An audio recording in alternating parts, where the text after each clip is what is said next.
টানা 2 দফা মূল্যবৃদ্ধির পর দেশের বাজারে স্বর্ণের দাম বড় ধরনের পতনের সিদ্ধান্ত নিয়েছে বাংলাদেশ জুয়েলার্স অ্যাসোসিয়েশন বাজুস। ভরিতে ৭,৬৪০ টাকা কমিয়ে নতুন দাম ঘোষণা করা হয়েছে।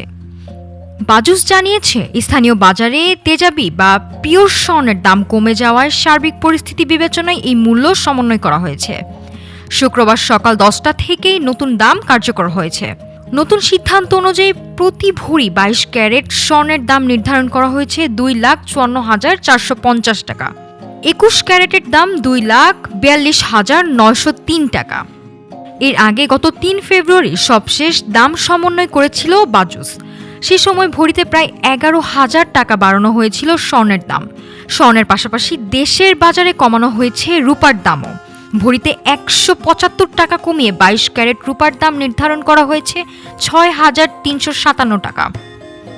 চলতি বছর এখন পর্যন্ত দেশের বাজারে প্রায় 25,000 স্বর্ণের দাম সমন্বয় করা হয়েছে। এর মধ্যে বেশিরভাগ সময়ই দাম বেড়েছে। বাজার সংশ্লিষ্টদের মতে, আন্তর্জাতিক বাজারে ওঠানামা ও ডলার টাকার বিনিময় হারই স্বর্ণের দামের এই পরিবর্তনের মূল কারণ। নাফিসা সামিয়া, ঢাকা টুডে।